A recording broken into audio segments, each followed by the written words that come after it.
Assalamualaikum warahmatullahi wabarakatuh. Perkenalkan, nama saya Muhammad Azir Al-Azizi. Saya Fadil Nawal Arifin. Kami dari SMK Muhammadiyah 3 Gresik. Kami akan menjelaskan karya tulis ilmiah kami yang berjudul Biobriket Arang Kulit Singkong. Apa sih yang melatar belakangi kami melakukan penelitian tersebut? Jadi suatu hari saat kami sedang berkunjung ke rumah teman di daerah Sidonjakung Menganti, ternyata tetangganya merupakan seorang pengusaha getuk yang setiap harinya menghasilkan limbah kulit singkong yang sangat banyak dan terbuang sia-sia ataupun hanya akan dibakar saja. Maka dari itu terbersihlah kami sebuah inovasi yang berupa biobriket dari limbah kulit singkong. Singkong yang memiliki nama lain Mandarin esculenta merupakan tanaman tropis dan subtropis tahunan dari suku Euphorbiaceae. Limbah kulit singkong merupakan limbah yang jarang sekali dimanfaatkan sehingga menimbun di TPA atau limbah yang akhirnya hanya akan dibakar saja. Oleh karena itu, dalam menangani masalah itu, kami memanfaatkan limbah kulit singkong menjadi bahan bakar alternatif berupa biobriket. Pembahasan masalah kami terdiri atas 2 poin. Poin pertama, bagaimana cara membuat kulit singkong menjadi biobriket. Poin kedua, bagaimana perbedaan uji nyala api biobriket berbahan kulit singkong dan tepung tapioka dengan biobriket berbahan kulit singkong dan lem Raja Wali. Tujuan penelitian kami terdiri atas 3 poin. Poin pertama, untuk mendapatkan biobriket dari bahan baku limbah kulit singkong. Poin kedua, mengetahui pengaruh jenis perekat terhadap laju pembakaran biobriket limbah kulit singkong yang dihasilkan. Poin ketiga, mengetahui pengaruh jenis perekat terhadap kadar abu biobriket limbah kulit singkong yang dihasilkan. Kajian teori, biomasa merupakan limbah yang berwujud padat yang dapat digunakan sebagai bahan bakar. Komponen dan komposisi yang terdapat pada kulit singkong terdiri dari kadar air 10,06 sampai 13,14%, nilai daya serap 82,49 sampai 169,78%, nilai pengembangan tebal 35,70 sampai 102,30%, nilai kerapatan 0,86 sampai 0,87 gram per cm kubik. Briket merupakan salah satu energi alternatif yang pantas untuk dikembangkan menurut Pramono 2004 dalam Nasution dan kawan-kawan. Berikut adalah standar SNI briket arang kayu pada tahun 2000. Alat dan bahan pembuatan dalam metode pembuatan biobriket kulit singkong yang kami perlukan. Sifat dan jenis bahan perekat briket.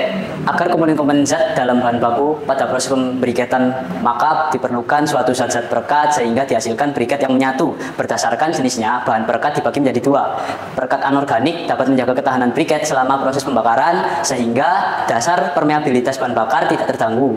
Namun kelemahan perekat anorganik ini adalah adanya tambahan abu yang berasal dari bahan perekat sehingga dapat menghambat pembakaran dan menurunkan nilai kalor. Contoh perekat anorganik adalah semen, tanah liat, lem, kayu. Perekat organik. Perekat organik ini merupakan bahan perekat yang lebih efektif dan menghasilkan abu yang relatif sedikit. Contoh bahan perekat organik diantaranya tepung kanji, tar, aspal. Bagi kalian yang masih bingung bagaimana cara untuk mengolah kulit singkong menjadi biobriket, silakan simak penjelasan berikut.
Tahap uji kualitas biobriket kulit singkong.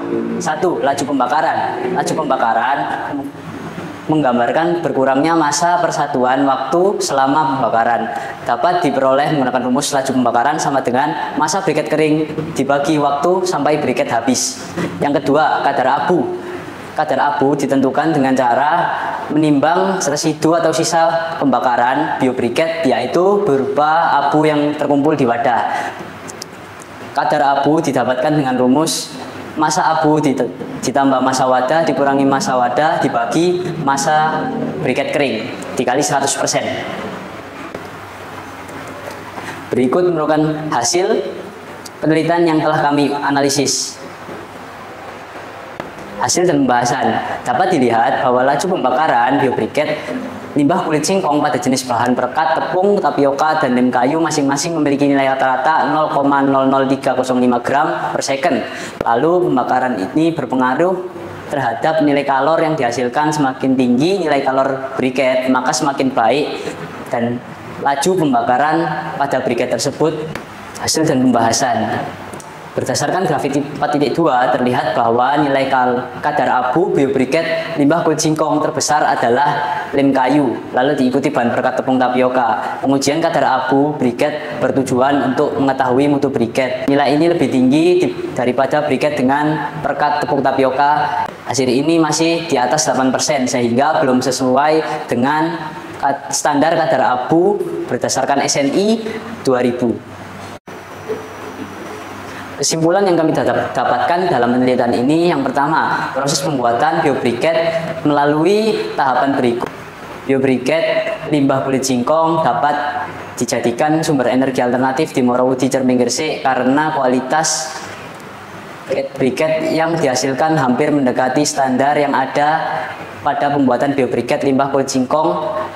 Didapatkan kadar abu yaitu 9,15%. Standar nasional Indonesia di atas 8% yang berasal dari penggunaan bahan perekat tapioka dan briket dengan bahan perekat lem kayu didapatkan kadar abu sebesar 15,62%. Saran, terdapat 2 saran dari kami. Yang pertama, untuk dapat menghasilkan briket dengan mutu yang baik, maka harus memperhatikan prosedur yang berhubungan dalam proses pengeringan, pengarangan, dan pengepresan.